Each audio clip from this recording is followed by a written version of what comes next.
بسم اللہ الرحمن الرحیم۔ کمر درد اور ارکن النساء، اس کی تاریخ اتنی پرانی ہے جتنی کہ بنی نو انسان کی۔ آج سے ہزاروں سال پہلے غاروں میں رہنے والے لوگوں کو بھی یہ تکلیف ہوتی تھی، اور قیامت تک آنے والے لوگوں کو یہ تکلیف ہوتی رہے گی۔ بیسیکلی کمر درد اور ارکن النساء کوئی بیماری نہیں ہے، یہ ایک لائف سٹائل ڈس آرڈر ہے۔ ہماری زندگی میں جو ہمارے کام ہیں، جو ہمارا اٹھنا بیٹھنا ہے، چلنا پھرنا ہے، وزن اٹھانا ہے، جھکنا ہے، یہ جو ہماری ایکٹیویٹیز ہیں، یہ اس کا ڈس آرڈر ہے۔ اور اس کی اگر وجوہات پہ میں بحث کرنا شروع کروں تو پورا دن گزر جائے گا اور اس کی وجوہات ختم نہیں ہوں گی۔ ہر دور میں اس کی مختلف وجوہات تھیں اور اس کے مختلف طریقے تھے علاج کے، اپنے وسائل کے مطابق۔ مثال کے طور پر اگر جیسے آپ نے دیکھا ہوگا کہ کمر میں جب درد ہو تو گرم ٹکور، ہمارے گاؤں میں گرم ٹکور نمک کی یا ریت کی گرم ٹکور کرتے ہیں۔ وہی چیز اگر آپ تھوڑے ماڈرن علاقوں میں آ جائیں تو ہاٹ واٹر باٹل ہے، اور اگر ہاسپٹل چلے جائیں تو وہ آپ کو ڈائتھرمی، انفرا ریڈ، شارٹ ویو ڈائتھرمی، اس قسم کی چیزوں سے ہیٹ دیتے ہیں۔ تو بیسیکلی جو علاج ہے وہ ہیٹ دینا ہے مسل کو، مختلف طریقے ہیں۔ تو یہ ڈپینڈ کرتا ہے کہ کون سے وسائل ہمیں میسر ہیں۔ اب میں آتا ہوں اس کے علاج کے طریقوں پہ۔ تو کمر درد اور ارکن النساء کے علاج کے 8 طریقے ہیں، بلکہ درجنوں طریقے ہیں، سینکڑوں طریقے ہیں، لیکن جو رائج الوقت اس وقت جو طریقے ہیں وہ 8 ہیں جو میں جن کو فالو کرتا ہوں۔ پہلا طریقہ یہ ہے کہ کچھ بھی نہ کریں۔ آپ حیران ہوں گے کہ میں کیا کہہ رہا ہوں۔ پہلا طریقہ یہ ہے کہ آپ کچھ بھی نہ کریں، اپنی ایکٹیویٹی کو جاری رکھیں، اور یہ خود بخود آہستہ آہستہ 2 دن میں 4 دن میں ٹھیک ہو جائے گا۔ دوسرا طریقہ یہ ہے کہ فرض کیا کچھ نہ کرنے سے آپ کو آرام نہیں آ رہا، تو دوسرا طریقہ میڈیسن کا ہے۔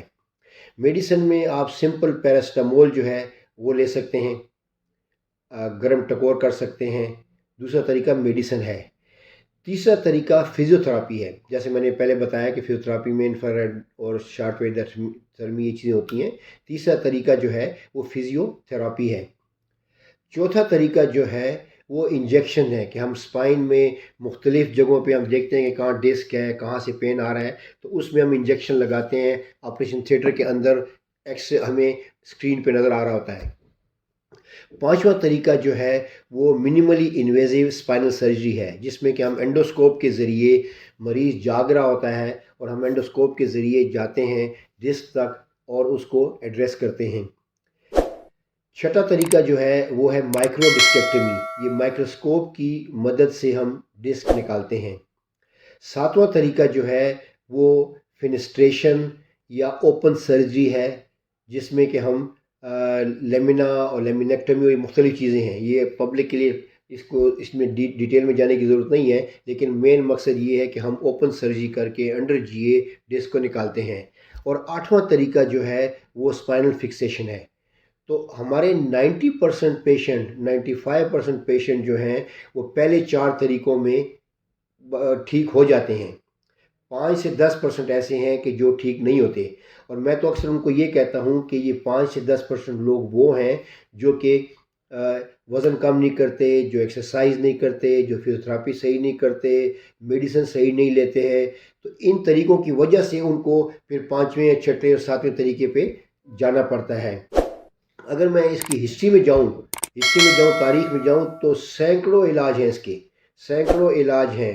مثلاً پیر بابا کے پاس جانا، دم کروانا، کسی مزار پہ جا کے نمک چاٹ لینا، مزار کا جو جھاڑو ہے وہ جھاڑو اپنی کمر پہ مار لینا، جو الٹا پیدا ہوتے ہیں، جو اس میں ہم بریچ ڈیلیوری کہتے ہیں، الٹا اس سے لات مروانا، مختلف طریقے، اتنے طریقے ہیں کہ آپ حیران ہوں گے کہ یہ طریقے اس لیے ہیں کہ چونکہ بیسیکلی اس کی ایک وجہ نہیں ہے، اور جس طریقے سے ٹھیک ہوا، جس طریقے ٹھیک ہوا وہ طریقہ آگے چل پڑتا ہے۔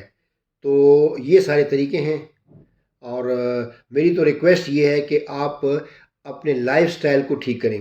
فار ایگزامپل، آپ کے شوز، جوتے جو ہیں آپ کے وہ ٹھیک نہیں ہوتے، آپ کا بیڈ ٹھیک نہیں ہوتا. اور یہ بڑی حیرت کی بات ہے کہ ہماری زندگی 24 گھنٹے کی جو زندگی ہے وہ ان دو چیزوں پہ، ہم 2/3 شوز پہ ہوتے ہیں اور 1/3 ہم لیٹے ہوتے ہیں. تو یہ دو چیزیں جو ہیں، اگر ہمارا بیڈ ٹھیک ہے تو ہماری 1/3 لائف جو ہے وہ درد سے بچ گئی. اگر ہمارے جوتے ٹھیک ہیں تو ہماری 2/3 لائف جو ہے وہ بچ گئی. تو یہ دو چیزیں جو ہیں بہت ضروری ہیں. اس کے بعد آپ کا وزن کا زیادہ ہونا، اس کے بعد آپ کا فرنیچر، اس کے بعد آپ کی ڈرائیونگ، اس کے بعد آپ کی اسموکنگ، پریگننسی، مختلف چیزیں ہیں، جاب لیسنس ہے، بے روزگاری ہے، ڈپریشن ہے، یہ ساری چیزیں. تو ہم اگر ان چیزوں کو ایڈریس کریں تو ہمیں ضرورت نہیں پڑتی کہ ہم ڈاکٹر کے پاس جائیں. تو آپ ان چیزوں پہ توجہ دیں. Thank you very much.